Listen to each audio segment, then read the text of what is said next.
안녕하세요. 언더독입니다. 오늘은 독서 어플을 추천해달라는 분들이 있어서 영상을 찍어봤습니다. 요즘에 전자책으로 독서하시는 분들 많을 거예요. 예스24나 알라딘 같은 경우에는 이북을 사서 단말기에서 열어서 보면 되는데 책을 스캔해서 PDF 파일을 만들어서 보시는 분들도 많아요. 그런 분들이 활용할 수 있는 어플입니다. 저도 아이패드를 사고 나서 더 활용도를 높이기 위해서 전자책도 한번 재본해서 스캔을 해서 제가 아이패드에서 읽고 하는데 좋은 어플을 발견했어요. 우선 먼저 알려드릴게요. 앱스토어에 가셔서 마진노트라고 검색을 하세요. 그러면 이렇게 이 어플입니다. 마진노트 3. 이 어플을 제가 왜 추천을 하냐고 하면요. 독서를 하고 나서 우리가 되돌아보면 기억에 남는 게 별로 없어요. 예를 들어서 부의 추월 차선 같은 경우에는 제가 지금 기억에 남는 게 사람들에게 가치 있는 정보를 제공해주고 서행 차선을 걷지 말고 추월 차선에 올라타서 부자가 되어라.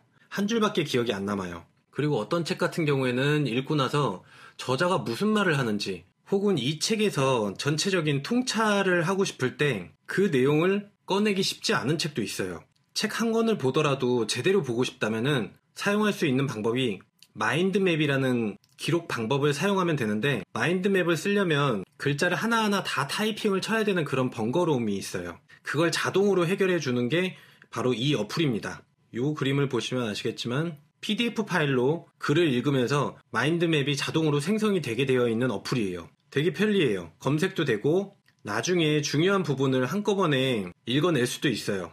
자, 그러면 실제로 제가 한번 해볼게요. 이렇게 실행을 시키면 이런 화면이 나와요. 우선 도큐멘트에 가서 새로운 파일을 불러오기를 할게요. add document from file.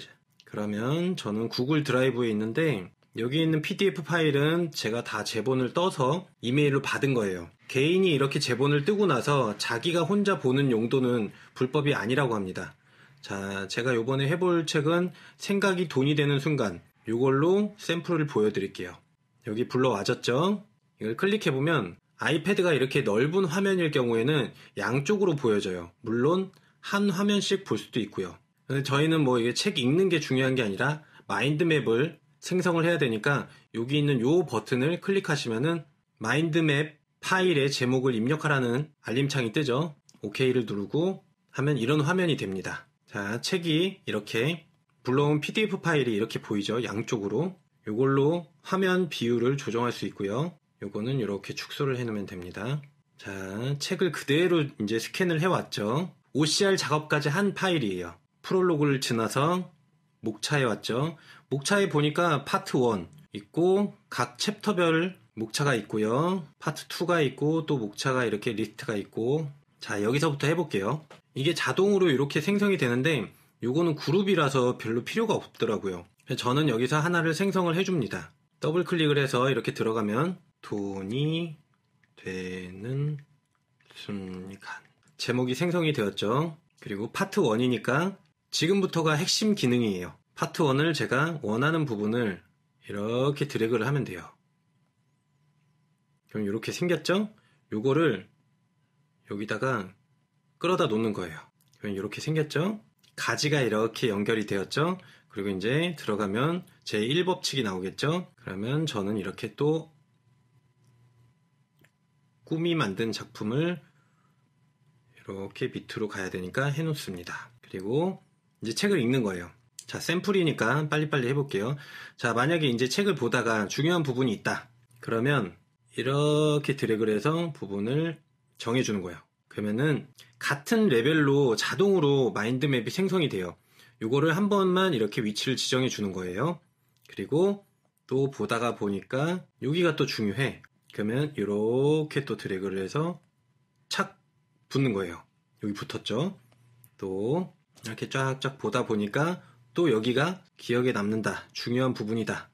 드래그를 해줘요. 이렇게 생겼죠. 얼마든지 편하게 드래그만 해주면 마인드맵이 생성이 되는 거죠. 아까 말했듯이 마인드맵을 그 전용 프로그램이 있잖아요. 아이마인드맵인가? 그런 데서 이제 생성을 하려고 하면 다 타이핑을 쳐야 돼요. 그런데 이거는 PDF 파일을 보면서 바로 이렇게 마인드맵이 생성이 되는 거예요. 위치를 지정해 줄 필요도 없죠. 한 번 더 해볼게요. 이렇게 해서 이렇게. 네, 이렇게 돼요. 그럼 이걸 전체적으로 보면 이런 식으로 화면을 줄여놓고 이런 식으로 되는 거예요. 구조가 딱 나오죠? 이게 감이 잘 안 오면 이걸 조금 더 제가 챕터 2 거짓말 배우기가 챕터 2니까 이렇게 요 레벨은 여기에 가야겠죠? 그렇죠. 그리고 여기서도 여기가 중요하면 드래그를 해주고 이렇게 붙이면 돼요. 그 뒤에는 아까 말씀드렸던 것처럼 자동으로 이렇게 붙습니다. 신기하죠? 정말 편할 거예요. 이렇게 하면. 이렇게 해서 또 기본적인 기능은 다 있어요. 그냥 여기에 형광펜을 칠해도 되고요. 내가 봤을 때 여기가 중요하다. 이렇게 할 수도 있고 이걸 지울 수도 있고 이렇게 하는 거죠. 그리고 메모를 하고 싶다. 이렇게 하면 돼요. 금융 서비스. 물론 펜슬 두께와 색깔을 지정을 해줄 수도 있어요. 금융 서비스. 그래서 다른 데 갔다가 다시 와도 그대로 남게 되죠. 책을 이렇게 쭉쭉쭉쭉 다 하다 보면 제가 기존에 했던 파일 하나를 보여드릴게요. 다 하면 어떻게 되는지. 이렇게 너무 크죠 이게? 이렇게 보여집니다. 자, 확대해서 보면은 여기 합치기 메뉴를 클릭하면 이렇게 쫙 줄어들어요. 그리고 클릭을 하면 이렇게 챕터들이 나오고 그 다음에 각 챕터에서 중요한 내용들이 쭉쭉쭉쭉 나오죠. 어떤가요? 이렇게 해놓으니까 내가 만약에 여기를 읽다가도 내가 어디쯤 왔는지 무슨 얘기를 하는지 저자가 말하고 싶은 게 뭔지 전체적으로 눈에 한눈에 들어와요. 그리고 내용 중에 찾고 싶은 내용은 이렇게 해서 서치를 하면 이게 OCR 작업이 되어 있는 PDF 파일이다 보니까 검색도 돼요. 에디슨은 사형제도 하면 요 위치가 바로 찾아져요. 책의 요 내용을 바로 볼 수가 있는 거죠. 그리고 이렇게 요 부분을 클릭하면은 어디쯤에 위치한 내가 마인드맵에서 생성한 위치가 정확하게 나오죠.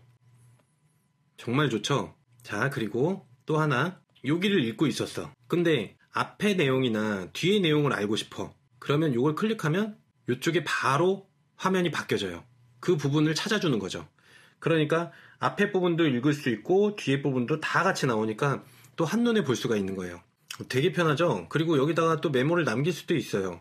여기를 더블 클릭하면 코멘트를 달 수가 있어요. 아까처럼 파란색으로 이렇게 해볼게요.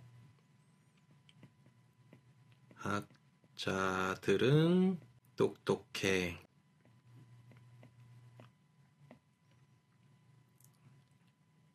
하면 이렇게 같이 보여지죠. 이걸 보면서도 추가적으로 내용을 코멘트를 달 수가 있는 거죠. 자, 이렇게 마인드맵을 자동으로 생성을 해주면서 우리가 더 통찰력 있게 이 책을 볼 수 있게 도와주는 어플이에요. 하지만 단점이 분명히 있을 거예요. 그게 뭐냐면 어떻게 보면 치명적이기도 하고 어떻게 보면 치명적이지 않은 단점이기도 해요. 뭐냐면 아까 그 파일로 다시 넘어갈게요. 제가 지금까지 해온 방식이 드래그를 했던 방식이 이렇게 드래그를 한 거예요. 근데 이게 사실은 이렇게 하다 보니까 이걸 그대로 뭐 트위터나 인스타에다가 이 글을 올리고 싶으면 텍스트 형식이어야지 되지 이미지 형식이면 안 되겠죠.